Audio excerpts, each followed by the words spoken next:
Here we go again. Big media and Trump critics can't stop predicting doom.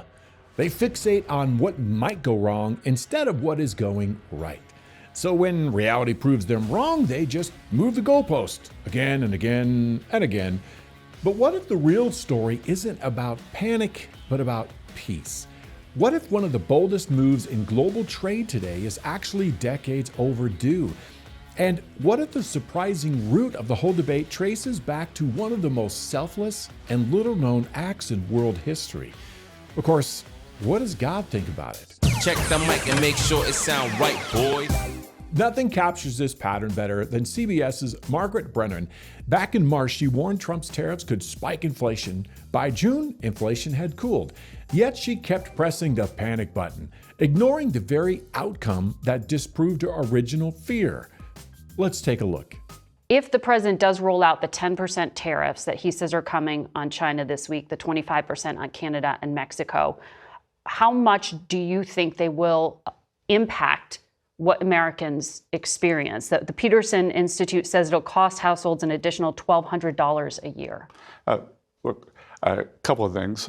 I respect my friends at the Peterson Institute. I think they're a bit alarmist. I think a lot of their supporters are anti-tariff, so they take an anti-tariff position. And look, we have the experience of President Trump's first term where the tariffs did not affect prices. And it's a holistic approach that there will be tariffs, there will be cuts in regulation, there will be cheaper energy.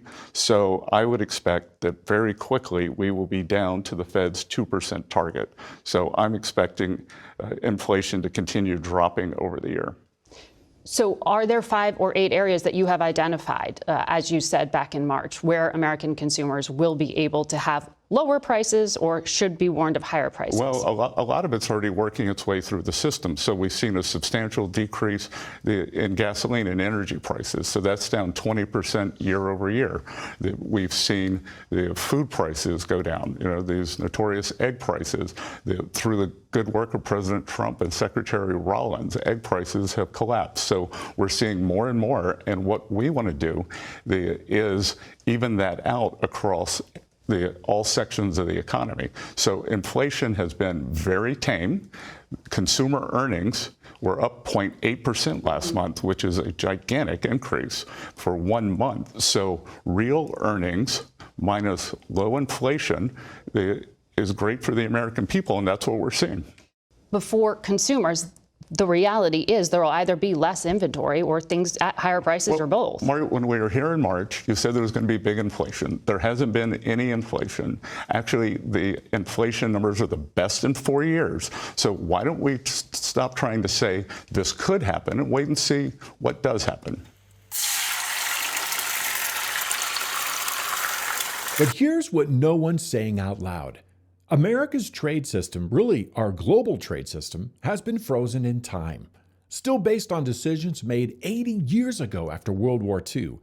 After the war, the U.S. led the most successful diplomatic economic project in modern history, the General Agreement on Tariffs and Trade, or GATT. One of GATT's key features was that the United States agreed to lower its tariffs more than our trading partners. We helped our allies, and yes, even our enemies, Germany and Japan. Cities in ruins, economies collapsed. Why? Because rebuilding peace meant rebuilding everyone. And it worked. But that mission is long complete. Europe and Japan are now fully developed economic powers, yet many of those one-sided tariffs are still on the books. President Trump is trying to reset those books. Some call it a trade war. Others say it's the boldest negotiation in a generation, maybe ever. Either way, it's not the apocalypse. It's a long overdue update to a system designed for a different world. So here's the question.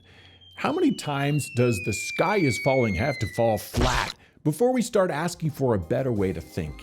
Like the way the Father of Lights encourages us in Isaiah 26:3. You will keep in perfect peace those whose minds are steadfast because they trust in you. But he doesn't just tell us to take a chill pill. In Philippians, Paul says, do not be anxious for anything, but in every situation, by prayer and petition with thanksgiving. Present your request to God, and the peace of God, which transcends all understanding and tariffs, will guard your hearts and minds in Christ Jesus. Wall Street runs on fear of the unknown, but people of faith, we trust in the spirit of truth and what is known. I'm Brian Tuttimore. That's today's Faith Check News. Remember, think right to live free.